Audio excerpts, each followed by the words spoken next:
رمضان المبارک کا مہینہ چل رہا ہے جو خیر و بابرکت والا مہینہ ہے، نیکیوں کا مہینہ ہے۔ اعمال جو اس مہینے میں کرنے سے کئی گنا زیادہ بڑھا کر نیکیاں دیتی ہیں، اور اعتکاف سے سب سے بڑا غرض اور سب سے بڑی بات یہ ہے کہ ہمیں طاق راتیں اس میں ہیں، اور اسی راتوں میں سے ایک رات شب قدر ہے جو آخر عشرہ میں آتی ہے کہ آپ صلی اللہ علیہ وسلم نے رمضان المبارک کے آخر عشرہ کا اعتکاف فرمایا، اور یہ سنت مؤکدہ بھی ہے۔ نحمدہ ونصلی علی رسول الکریم، اما بعد، فاعوذ باللہ من الشیطان الرجیم، بسم اللہ الرحمن الرحیم۔ ناظرین، رمضان المبارک کا مہینہ چل رہا ہے جو خیر و بابرکت والا مہینہ ہے، نیکیوں کا مہینہ ہے، اور اس مہینے میں گناہوں کو بخشوانے کا اور گناہوں کو معاف کروانے کا مہینہ ہے۔ اس مہینے کے اندر اللہ تبارک و تعالیٰ نے بہت سارے خصوصیات اور فضیلتیں رکھی ہیں، اور بہت سارے ایسے ہیں اعمال جو اس مہینے میں کرنے سے کئی گنا زیادہ بڑھا کر نیکیاں دیتی ہیں، اور اس مہینے کو اللہ تبارک و تعالیٰ نے 3 حصوں میں تقسیم کیا ہے، اور ہر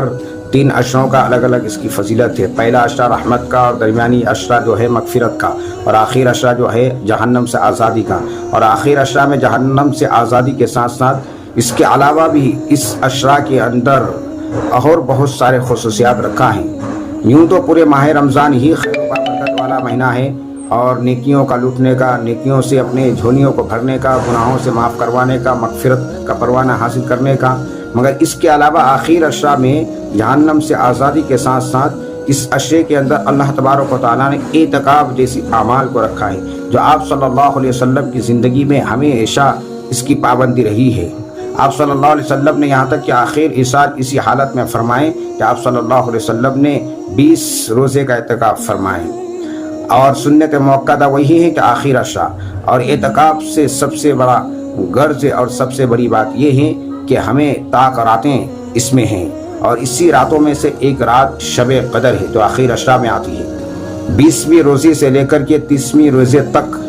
ان 10 راتوں کے درمیان کسی بھی رات میں شب قدر ہو سکتی ہے، تو اس شب قدر کی تلاش میں آپ صلی اللہ علیہ وسلم اعتکاف کا پابند فرمایا کرتے تھے، اور اس کی فضیلت بیان فرمائی۔ ایک حدیث سے ہے کہ ام المؤمنین حضرت عائشہ رضی اللہ تعالیٰ عنہ فرماتی ہیں، رسول اللہ صلی اللہ علیہ وسلم سے روایت کرتی ہے کہ آپ صلی اللہ علیہ وسلم نے رمضان المبارک کے آخر عشرہ کا اعتکاف فرمایا، اور یہ سنت مؤکدہ بھی ہے۔ اور فرمایا حضرت ابن عباس رضی اللہ تعالیٰ عنہ نے کہ جو شخص سے ماہ رمضان مبارک کا آخر عشرہ کا اعتکاف فرمائے گا تو ان کے لیے 2 حج اور عمرہ کا ثواب ملے گا، اور اعتکاف میں بیٹھنے کے بعد انسان کو نیکی کرنے والوں کے برابر نیکیاں ملتی ہے۔ یعنی اعتکاف میں بیٹھنے کے بعد بہت سارے ایسے اعمال ہیں جو نہیں کر سکتے ہیں، مریض کا عیادت نہیں کر سکتے ہیں، جنازہ کی نماز میں نہیں شرکت فرما سکتے ہیں، اور دیگر جو ہے لوگوں کی خیر خواہی کے لیے خدمت خلق کے کام نہیں کر سکتے ہیں۔ اعتکاف میں بیٹھنے کے بعد مسجد سے باہر جا کر لوگوں کی خیر خواہی، مریض کا عیادت، جنازہ کے ساتھ کفن دفن میں نہیں جا سکتے ہیں، اور بہت سارے ایسے اعمال ہیں جو اندر بیٹھنے کے بعد باہر کے نیک اعمال نہیں کر سکتے ہیں۔ مگر فرماتے ہیں ابن عباس کہ رسول اللہ صلی اللہ علیہ وسلم نے فرمایا کہ ان تمام اعمال کو کیے بغیر معتکف یعنی اعتکاف کرنے والے کے حق میں نام اعمال میں لکھا جاتا ہے۔ اتنا بڑا ثواب ہے، اتنا بڑا اجر ہے، اس لیے اس چیز کا اعتکاف کا پابند ہونی چاہیے۔ کل جو ہے 20ویں روزہ ہے، کل جو ہے 20ویں روزہ عصر کے بعد مغرب سے پہلے، غروب ہونے سے پہلے جو شخص آخر عشرہ کا 10 دن کا اعتکاف کرنا چاہتے ہیں تو وہ اعتکاف سنت مؤکدہ ہیں، کل جا کر مسجد میں اعتکاف کی نیت کر کے مسجد میں بیٹھ جانا ہے، اور اس کا ثواب 2 حج اور عمرہ کا برابر، اور بہت سارے نیک اعمال اس کے نام اعمال میں کیے بغیر لکھا جاتا ہے۔ اعتکاف کی حالت میں انسان سویا رہے، بیٹھا رہے، کھائے پیے، ان تمام چیزوں کا ثواب ان کے نام اعمال میں لکھا جاتا ہے، اس لیے اس کی پابندی ہونی چاہیے۔ اور ایک حدیث میں فرمایا کہ جو اللہ کی خوشندی، اللہ کے رضا کے لیے 1 دن کا بھی اعتکاف کرتا ہے تو ان کے اور جہنم کے درمیان 3 خندقیں آر فرما دیتے ہیں، حائل فرما دیتے ہیں، جو دنیا جہاں سے زیادہ چوڑی اور وسیع ہوتی ہے۔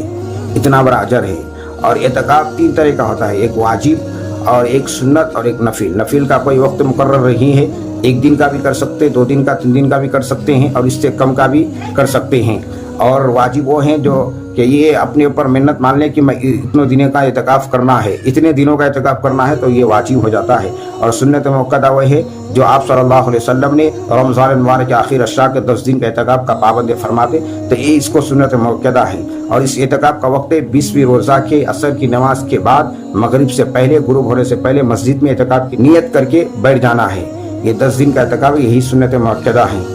اور افسوس کی بات یہ ہے کہ اعتکاف کا جو ہے یہ عمل اتنا بڑا ہے، یہ عمل کرنے والا بہت کم ہے۔ یہاں تک کہ مرد حضرات میں تو کچھ حد تک باقی ہے، مگر عورتوں میں اس کا کچھ بھی پابندی نہیں ہے۔ جبکہ آپ صلی اللہ علیہ وسلم نے اپنی پوری زندگی میں، یہاں تک کہ آپ جس سال وصال فرمائے اس سال بھی آپ صلی اللہ علیہ وسلم نے 20 روزے کا اعتکاف فرمایا، اور آپ کے بعد ازواج مطہرات نے اعتکاف فرمائی۔ اس عمل کو ہمیشہ کرتا رہا، مگر افسوس ہے کہ آج مسلمان عورتیں اس چیز سے آج بہت دور جا چکا ہے۔ اس لیے اس کو عورتیں بھی اپنے گھروں کے اندر جس جگہ، گھر کے جس کونے میں مسجد بنائے ہوئے ہیں، جس گھر کے اندر جس کونے میں نماز پڑھتی ہے اسی جگہ کو اعتکاف کی جگہ بنا لے اور نیت کر کے اس جگہ ٹھہر جائے۔ اور مرد حضرات جامع مسجد میں اور جو آپ کے محلے کی مسجد ہے اس مسجد میں افضل قرار دیا ہے کہ مسجد حرام میں، یعنی تو جامع مسجد میں، یعنی تو آپ اپنے محلے کی مسجد میں اعتکاف کی نیت سے بیٹھ جائے۔ اتنا بڑا ثواب ہے، نیکیوں کا موسم ہے، نیکیوں کا سیزن ہے، گناہوں کو معاف کروانے کا ہے مہینہ ہے، اور مغفرت کا پروانہ حاصل کرنے کا ہے۔ اس لیے اس مہینے کا اہتمام کرنا چاہیے، اور اللہ پاک ہم سب کو ان باتوں پر عمل کی توفیق نصیب فرمائے۔ اور میری ویڈیو کو جو ہیں آپ سن رہے ہیں، میرا مقصد ہے کہ نیک اعمال اور نیکیوں کو، اچھی باتوں کو ایک دوسروں کو پہنچانا ہے۔ اس لیے آپ سن چکے ہیں تو آپ کے اوپر